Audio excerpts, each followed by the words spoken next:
Originally, when I get the invitation letter, I found that the sponsor of the conference is Zhuhai College of Higher Education. I told myself that it's very convenient from Guangzhou to Zhuhai. But when I visited the website, I found that it's the college was founded in 1947 in Guangzhou, my city. It has nothing to do with Zhuhai, with Zhuhai city. I want to introduce a little bit more about myself. My name is Jianli. I'm a director of the Future Education Research Center, School of the Information Technology and Education at the South China Normal University in Guangzhou. I am a professor of educational technology in the Department of Educational Technology. And meanwhile, I am a blogger, and I updated my personal weblog for past 18 years. You can scan this QR code and subscribe that, and then input QESS, then you get the slides in your mobile phone. And it's amazing and exciting experience for me to share what I think and my reading, my ideas or research. So the topic today is about the MOOCs. And just now the presenter introduced a little bit more about engagement. It's very, very important. Yesterday, on the way from the train station to the hotel, I told Michael, am I right? I'm sorry, Mark. Yeah, for all the staff and the teachers, we have two choices today. The first one is to engage your students with mobile phone. Otherwise, all students will ignore and neglect all of us and activities. So we have to think about that, how to engage students in our teaching and learning. And in the past few years, especially just mentioned that the presenter mentioned from 2008, the MOOC as a very important progress in the development of the distance and online learning in the world, and it influenced the schools and educations, including the basic education, vocational, as well as higher education. And we know the MOOC is the abbreviation of the Massive Open Online Courses. That means, the method means we have a lot of students, maybe a few hundreds, thousands, maybe 10 million.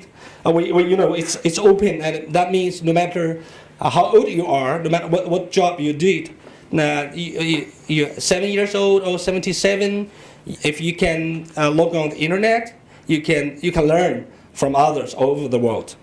It's just online courses, and at the very beginning, all the course materials are just like the curriculum in the universities and colleges.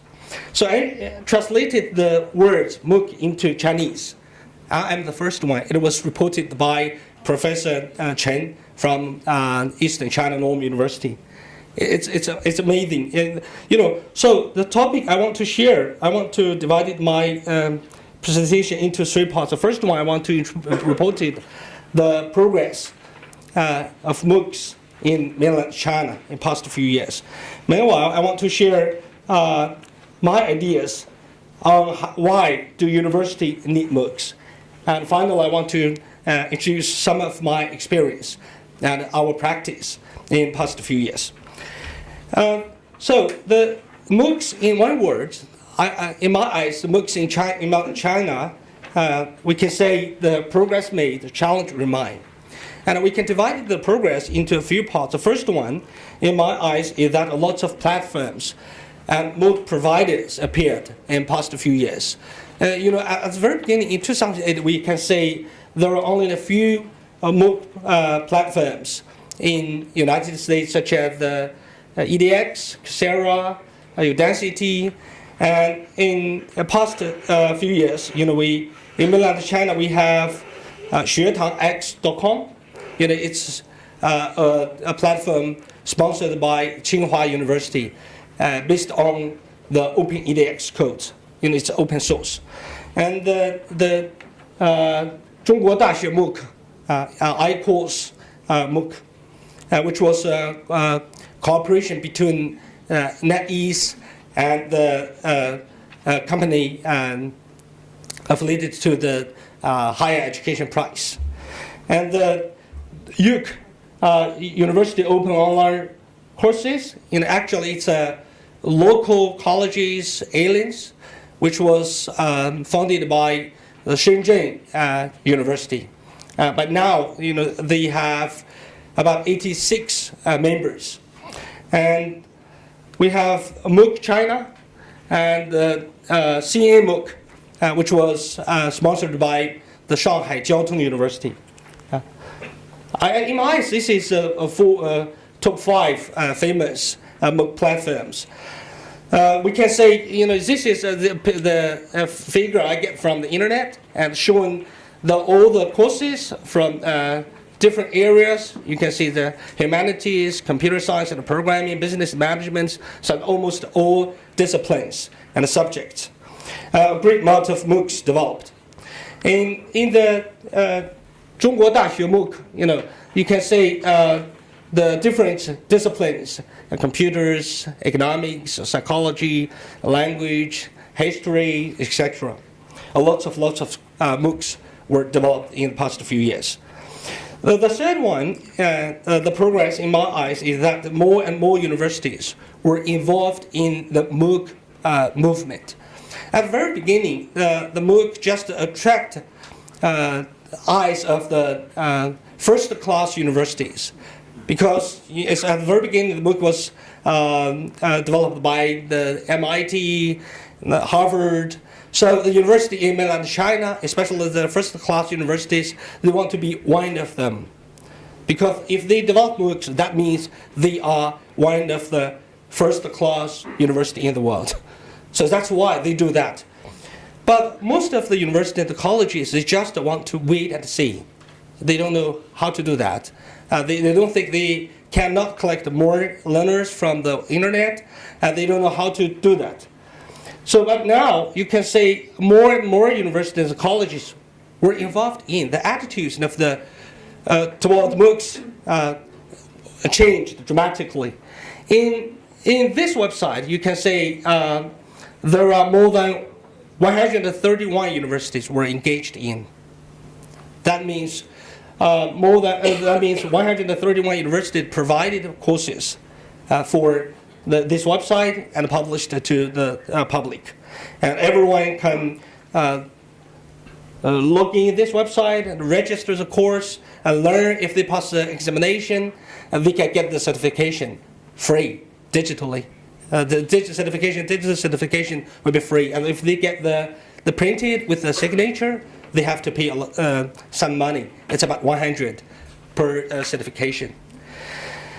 The fourth, I found that in the past few years, inter-university cooperation is booming.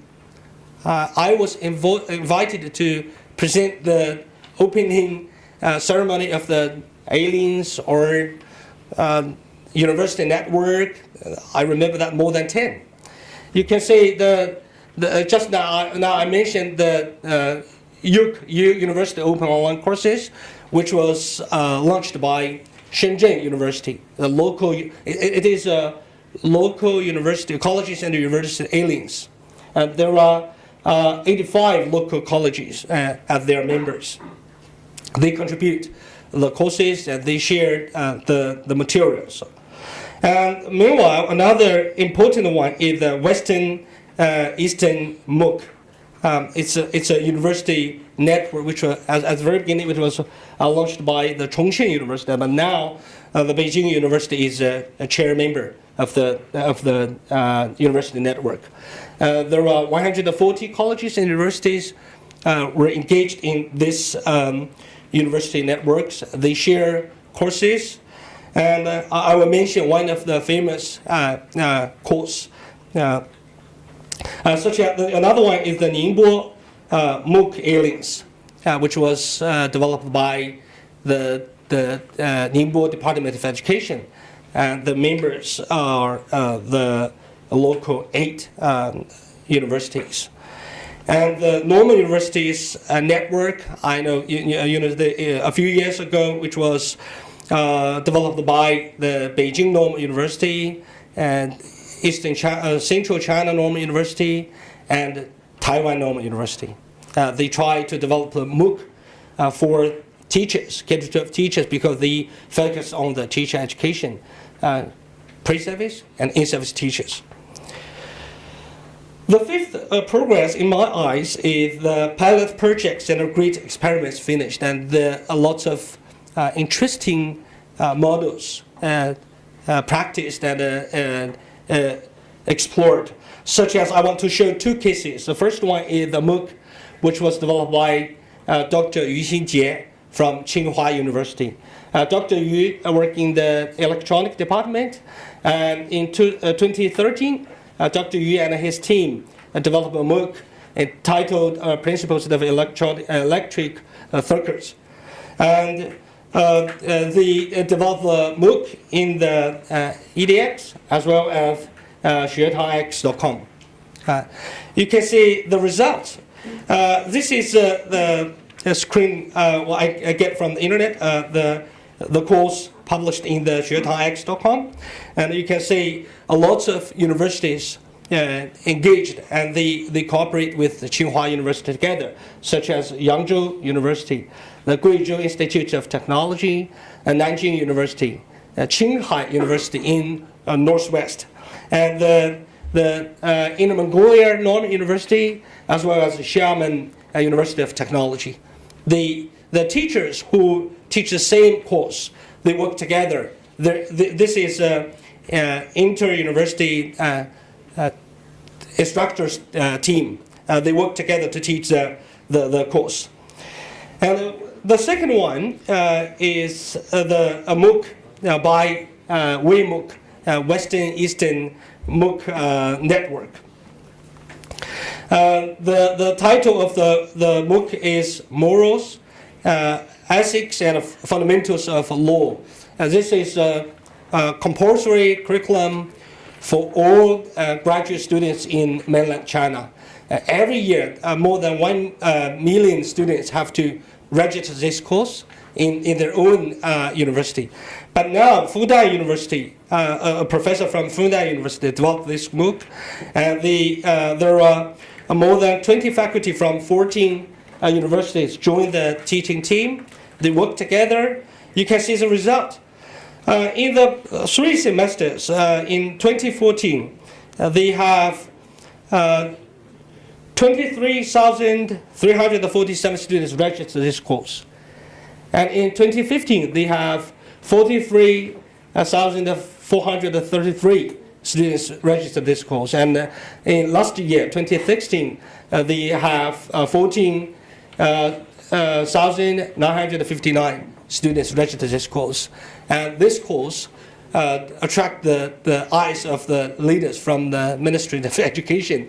They open a workshop to discuss how to do that, to share. The students from 135 colleges and universities registered the course from WeMOOC.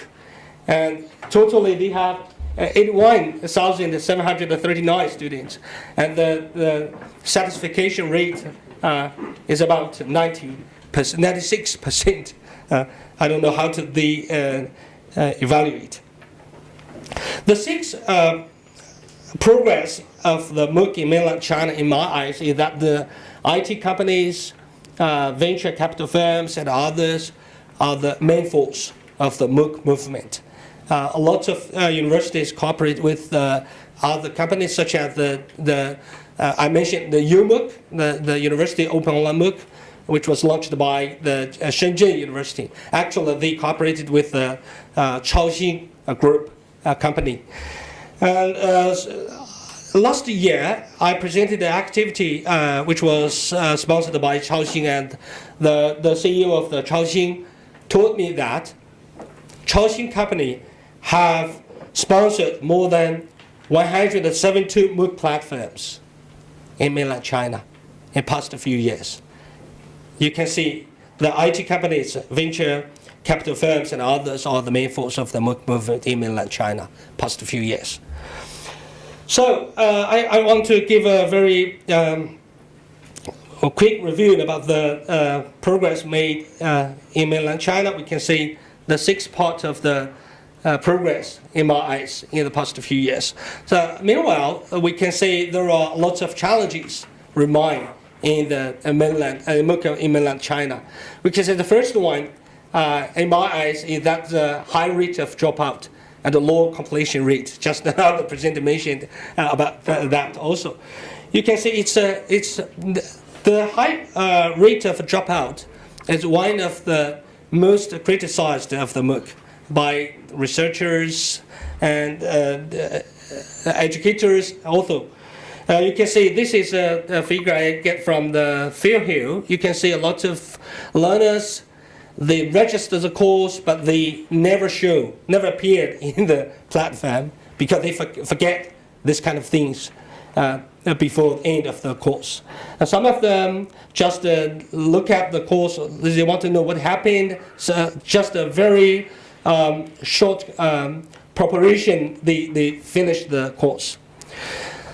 So a lot of people criticize the MOOC because it's very high rate of dropout, very low completion rate.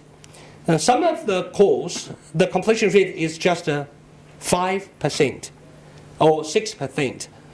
So I think it's the same. If we can say the students in the classroom, in the traditional classroom, they just stay there. Maybe they did not engage in the teaching and learning. So no matter what kind of learning, no matter what kind of teaching, the students' motivation and their own active learning motivations is very, very important. The second one is the credentials and degrees. You know, we can say, just now I mentioned that in the past few years in mainland China, we have lots of aliens, MOOC aliens, university groups, university networks. It's very easy to have these kind of things. We just have an opening ceremony, and just the principals, the president stand in front of the desk, and then there's a stage, and then they take a picture, the aliens and the network is there. But how to run it smoothly and successfully is a very, very important things in my eyes. So how to grant credits to students? What is the creator standards? And standards, how to evaluate and access the students' performance and their achievement of their MOOC learning. And how to give the students their credits. So the partnership is very easy. Why my students have to get their credits from your teachers and from your course? How our faculty do? What will our faculty do? They will lose their job. So there are lots of challenges ahead of the MOOC. The third challenge in my eyes is that's a business model and a sustainable development. Just now I mentioned that one of the progress of the MOOC in mainland China is that IT company, ventures, and they are the main force of the MOOC movement. But how to make money? How to get money from the MOOC? They have to know that because they want to get the input-output ratio and the rate of return and how to make it is sustainable development, because some of the fans or the geek from the department of school, university, they develop the MOOCs. They eat to do that. They want to do that because it is their interest. But how to do it sustainable development to improve the teaching and learning in the colleges and the universities, and what is kind of mechanism have to be constructed for the aliens, networks, or university groups. So this is the second, the first one. I see too much about the MOOCs in mainland China, and second, I think in the past few years, we can say the colleges and universities' attitudes changed. At the very beginning, the early adopters are the first-class universities. Most of the universities just wait and see, and some of them are MOOC objector. But now, the team is changed. The attitudes of the universities changed also. More and more universities be engaged in, because more and more instructors are using MOOC materials to flip or blend their classroom learning experience. Because prior to this kind of action, a lot of students, they learn by themselves. If you teach the introduction to artificial intelligence, if you step into the classroom, but your students have already finished the MOOC, which was sponsored by the Harvard University or the MIT. So more and more universities and colleges have to find their position in the wave of MOOC. The universities and colleges has to. Because in my eyes, no one institute can wait anymore. I know the technology cannot destroy universities and colleges, but the universities which use technology effectively will destroy the traditional universities and colleges. So the second one, I want to talk a little bit about the benefits of the MOOCs, because why universities have to develop or use the MOOCs, because the university can provide the facilitate and variabilities for students. At present, the students, they need more choices. Some of them, they are not full-time students. They have to do a part-time job. So they need the flexible arrangement for them. The university's responsibility is to disseminate knowledge and skills to the world. And meanwhile, the university and the college can improve the qualities of teaching and learning with MOOCs, and reduce expense not only in the view of university and college, but also in the view of the students. And meanwhile, the blended learning, just the presenter mentioned that, I totally agree with him. The blended learning is one of the most trend of no matter higher education or basic education, I think it's the same. For university, I think the fame of universities can be boosted by providing the MOOC. They can gather massive data to identify potential excellent learners, and they can integrate with traditional classroom teaching in order to improve instructions. And the universities can use MOOC as a change agent for the university, because it is not related to the instruction, but also related to the teachers' professional development as well as the research of the university. So the last one I want to share with you is how to integrate MOOCs into curriculum. Actually, I know it is a great topic, it's a hot topic. So what I want to share with you is what we did and our practice and my thoughts about that. And in past few years, I developed 2 courses in this platform, iCourse163.com. This is a platform cooperated by the NetEase and the Higher Education Prize. They work together. And if you visit the website, you can see there are 2 courses. The first one, I'm sorry, it's in Chinese. The first one is English teaching and internet. We just try to provide lots of softwares, apps, or very easy tricks and tips for the teachers who teach the English as foreign language. And by now we have got about 30,000 students from mainland China, as well as Hong Kong, Taiwan, as well as South America. The second one will be, you can say the number here. You can say the number here is 5,422. This is a third round students. The first round we got 16,000. The second round we got 11,000. But the third round we got 5,422. The second MOOC we are developing is Big 5 competencies for the teachers in the information age.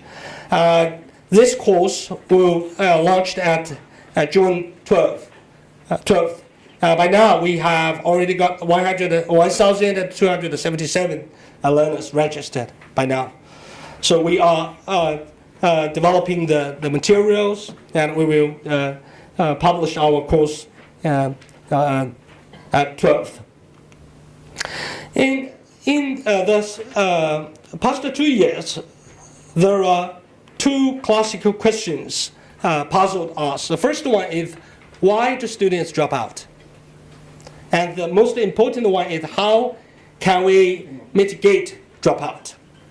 So we take lots of strategies, and we found that it is a little bit effective, and maybe we can use it. The first strategies we used is to publish the curriculum calendar. We can publish the curriculum calendar. The learners can register or subscribe the calendar, and the calendar will provide reminders with students' mobile phone and the laptop. They never forget the deadline, because a lot of students drop out because they forget. I am one of the dropout learner in past few years. I found that this MOOC is very interesting. I need it. I want to learn it. I registered. It will begin at the June 1st, and we finished in August. But that's September. I found that I forgot these things. So if we develop a curriculum calendar, students can subscribe, and we publish the deadlines, important date. The students can get a reminder from their mobile phone. It's one of effective strategies to deal with the dropout. The second one is learn together with local people, local peer. You can learn with your colleagues or your students, classmates, or your parents. Maybe they can learn together. They can encourage each other. The third strategy is show your footprint in MOOC online. Your moments, your friend circle, let other people know what you are doing, then you cannot drop out. The fourth strategies I introduced to the students is checking the platform every day. No matter how long you used, maybe 5 minutes per day, you can do it. But the most, I think, is the students' self-motivation. They register the course they want to learn, because no one absorb them or attract them with credits or other things. The second practice we did in the past few years is we use a module platform to teach in our graduate students' courses. You can say we use this model platform. It's an open source platform. The instructors can get a lot. For example, if we integrate it, we can use the teaching material. I can use the professor material which was published by the professor from MIT or Harvard. I can collect and organize. The teaching will become more easier and easier for me. And it's a chance to reflect his or her own instruction. So I published what I have done and what I thought, and my self-reflective diaries to students. Syllabus and the lesson plans will be very easy. The competencies of teaching in ICT sightings and the meet students' needs and their skills. You can see this is a bulletin board and news, informations, and I get more interaction and communication chance with other instructors and the students. The students can share their own information, the materials. It's a way to interact with instructors also. But in the past time, I just say goodbye at the end of the classroom session.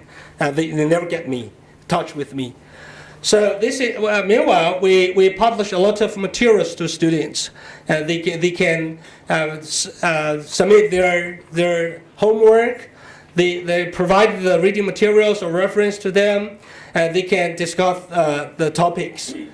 Also, this is video materials I get from the MOOCs and share with my students in this course.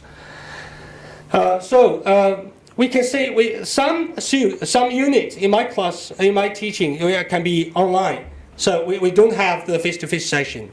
And some videos, reading materials, reference can publish to students.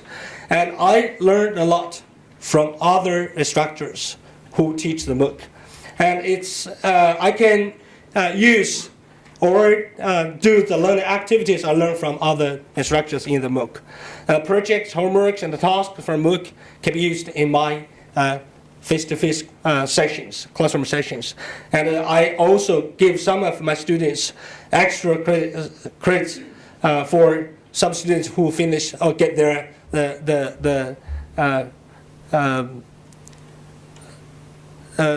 credentials. Meet the students' needs. I think it's very important.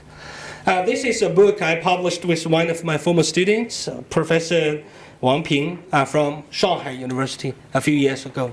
So if you like it, you can scan the QR code in the Jingdong website.